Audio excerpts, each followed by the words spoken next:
Kaya kung magsusuri ka, dapat mag-umpisa ka sa mga tinatawag na iglesia ng Diyos.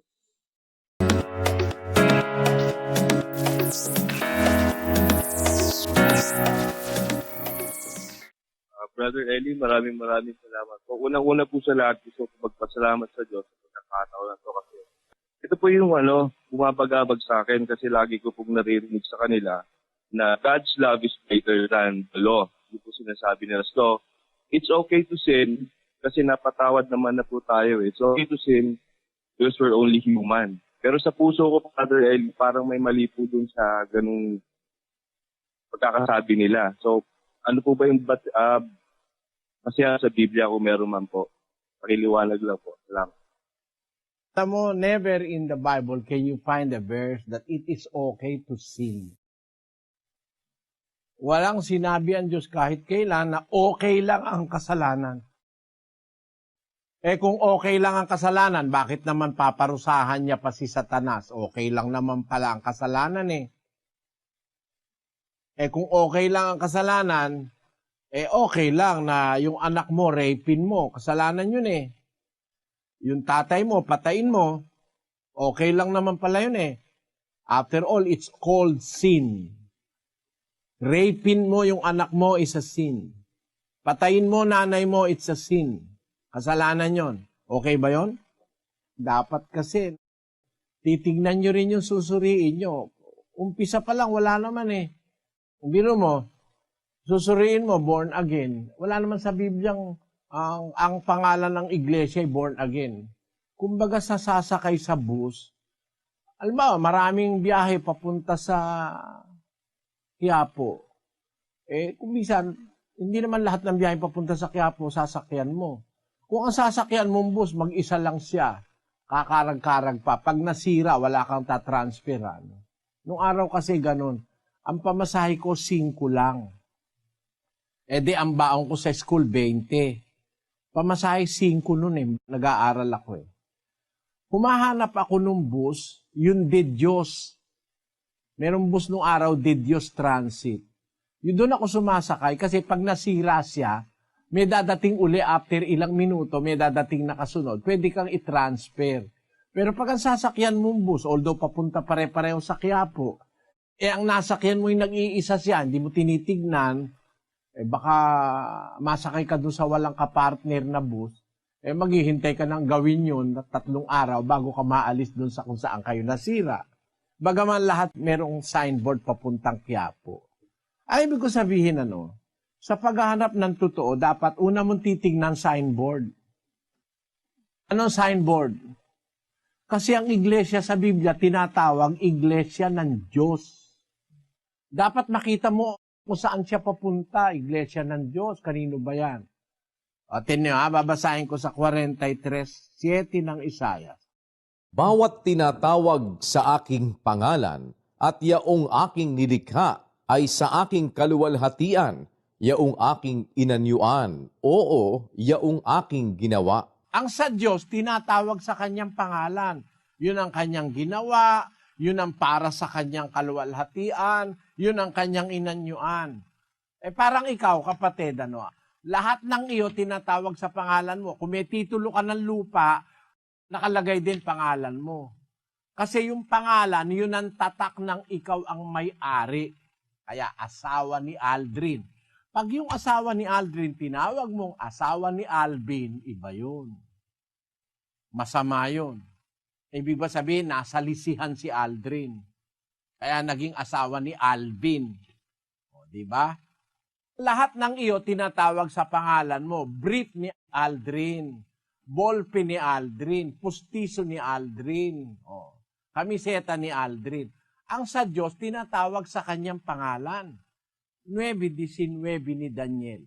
O Panginoon, dinggin mo. O Panginoon, patawarin mo.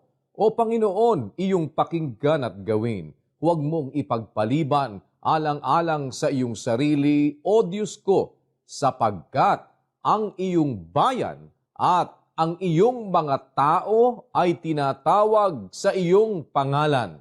Thy people and thy city are called by thy name. ang iyong bayan at ang iyong mga tao tinatawag sa iyong pangalan. Kaya sa Biblia, ang pangalan ng tunay na iglesia, iglesia ng Diyos. Kaya kung magsusuri ka, dapat mag-umpisa ka sa mga tinatawag na iglesia ng Diyos.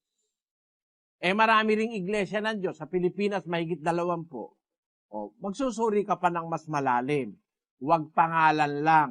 Baka ipinangalan lang iglesia ng Diyos, iglesia pala naman ng impacto. Ano? Bakit? Merong ganun 139:20 ng awit. Sapagkat sila'y nangagsasalita laban sa iyo ng kasamaan at ginagamit ng iyong mga kaaway ang iyong pangalan sa walang kabuluhan. Pero pala naman gumagamit sa pangalan ng Diyos sa walang kwenta. Mga kaaway ng Diyos yun. Kaya ang masasabi ko, kapatid, kung nag-uumpisa ka, sabi nagsusuri ka, dapat ang sinusuri mo yung iglesia ng Diyos. Halimbawa, 20 yan, pakinggan mo lahat. Kasi tama na agad yung titulo iglesia ng Diyos kung talagang gusto mo pupunta sa Quiapo, ang sakyan mo, hanapin mo yung ang signboard na bus papuntang Quiapo. Kaya lang, mas maganda yung bus na magaganda ang gulong. Titingnan mo rin yung gulong, baka kalbo na, sumabog on the way, madisgrasya ka pa. Ganun lang ang ibig ko sabihin. Ngayon, yung salitang, it is okay to sin. Walang sita sa Bibliang it is okay to sin. Ang mababasa natin, nasa Galacia, pakinggan mo ang sinasabi ni Apostol Pablo. Authority ito, hindi ako may sabi nito. Kapitulo 2, versikulo 17 ng Galacia. Ngunit kung samantalang ating pinagsisikapan na tayo'y ariing ganap kay Kristo, ay tayo rin naman ay nangasusumpungang mga makasalanan. Si Kristo baga ay ministro ng kasalanan? Huwag nawang mangyari. Ang sabi ni Pablo, kung pinagsisikapan natin, sabi niya sa mga Kristiyano nung una, na tayo'y ariing ganap kay Kristo, that we may be justified in Christ. Tayo rin naman ay nasusumpungang mga makasalanan. Kristo baga ay ministro ng kasalanan? Huwag nawang mangyari. Is Christ a minister of sin? No. He is a minister of righteousness. He is never a minister of sin. He is a redeemer from sins, but never he had been a minister of sin. Kaya yung mali yung sinasabi, okay lang magkasala because we are only humans. Bakit?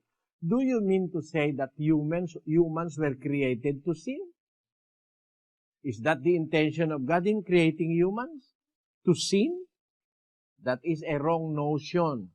Bakit? We were created to do contrary to the word sin.